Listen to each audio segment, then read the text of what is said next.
Assalamualaikum warahmatullahi wabarakatuh. Berjumpa lagi dengan saya Pian Erino. Oke guys, hari ini saya akan memotong besi. Ini besi ya, ini pakai kasayan yang jenis besi ya.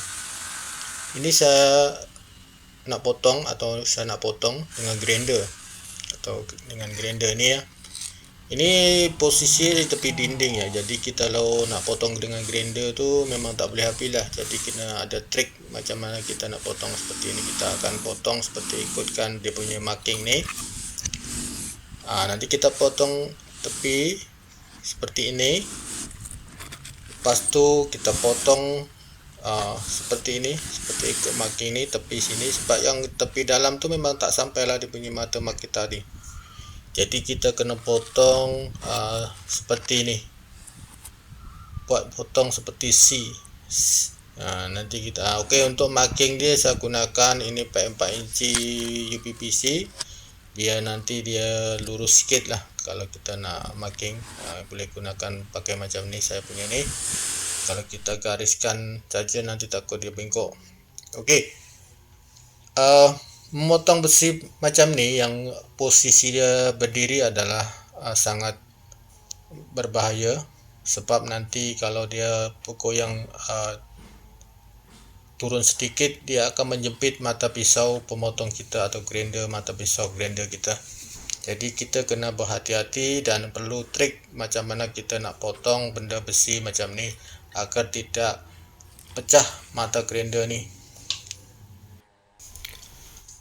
Dan ini jikalau mata grinder ni pecah, kita kena jaga sikit lah, sebab nanti takut terkena tangan, terkena badan. Jadi kita pastikan pembila memotong ni kita gunakan cermin mata yang safety, atau kita gunakan safety lah, macam cermin mata dengan sarung tangan, dengan baju lengan panjang kalau boleh ya. Kita mulakan dengan pemotongan ni. Kita potong yang bawah dulu. Kita potong yang bawah dulu. Memotong besi ini kita kena berhati-hati ya, jangan terlalu menekan terlalu kuat, dan jangan bergoyang ke kanan, bergoyang ya. Kita pastikan lurus, kita pastikan dengan menggosok sedikit agar longgar dia punya pemotong tu agak besar sedikit, jadi dia tidak menjepit mata pisau grinder kita. Selepas ni kita potong yang sebelah tepi dinding, sebab kita tak boleh potong habis sampai ke dalam dinding, sebab mata pisau tu tak cukup sampai ke habis, sebab tersangkut dengan dinding bila kita nak potong. Jadi kita perlukan trik macam mana kita nak potong besi, pipe besi ni. Seperti yang saya buat marking tadi, kita ikut marking tadi, kita potong dengan berhati-hati, sebab mata pisau jenis macam ni senang pecah. Kena berhati-hati bila memotong besi yang pakai grinder seperti ini. Kenapa saya potong yang bawah dulu? Kenapa saya potong yang bawah dengan yang tepi sebelah sini dulu? Sebab bila kita potong besi itu yang atas, nanti dia kelas kita potong bawah, jadi tak betul. Jadi besi itu nanti yang atas dah terputus, dia akan jatuh ke bawah. Jadi trik ni yang perlu diperhatikan. Ini bila memotong besi jenis berdiri macam ni, kita pastikan potong yang bawah dulu, sebab bila dah potong bawah tu tinggal yang potong atas. Jadi kalau besi itu terpotong, dia akan jatuh ke bawah dan tak ada menjepit mata pisau kita. Macam itulah trik kita. Dan trik dan cara yang kedua adalah kita pastikan memotong besi macam ni, jangan potong habis. Pastikan sisakan sedikit agar besi itu tidak terus terpotong ataupun terjatuh. Pastikan sisa sedikit agar dia tetap di posisi dia. Kemudian kita gunakan bukan grinder untuk menghabiskan pemotong tu, kita boleh gunakan pencongkel ataupun untuk membuka besi yang selepas kita potong tuh, bila kita gunakan plier ataupun penjepit ataupun pencongkel,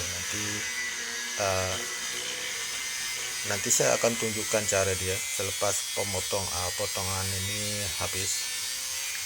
Oke, selepas kita potong bawah dengan tepi-tepi yang sebelah dinding, yang last tuh kita potong yang atas. Oke, dalam pemotongan itu saya sudah katakan jangan potong sampai habis, sisakan sedikit untuk menahan besi ini agar tidak jatuh dan tidak membuat mata pisau grinder kita tersangkut. Nah, ini trik yang perlu diperhatikan untuk para pemula atau para yang bekerja. Seperti inilah, kadang-kadang mata pisau tuh kalau kita terseret sedikit dia akan pecah. Jadi selalu berhati-hati bila memotong benda atau besi seperti ini dengan mata pisau yang jenis pemotong besi. Dan gunakan mata pisau pemotong besi ini yang jenis yang nipis ya. Yang nipis ini agak tajam sedikit dan senang cepat untuk memotong dia. Dan bila dia pecah dia akan hancur, dia tidak akan pecah berkeping. Kalau pecah berkeping itu dia boleh tebang, boleh mengenai badan. Tapi kalau yang jenis yang nipis nih, dia akan pecah, dia akan hancur dan tidak akan efek dia tidak akan banyak bila mengenai badan atau mengenai tangan kita. Nah, oke, kita dah siap potong, tapi saya tak mau potong habis. Jadi besi ini tetap pada posisi dia yang dah potong. Tinggalkan sedikit ya untuk mengelakkan dia besi ini menjepit mata pisau pemotong kita atau grinder kita. Selepas ini tinggalkan sedikit, kita kasih congkel dengan alat pencongkel. Nah, seperti ini. Jadi tidak berbahaya lah. Jadi bila besi itu jatuh, dia jatuh saja, tidak akan mengenai mata pisau grinder kita dan tidak akan mengakibatkan pecah seperti ini.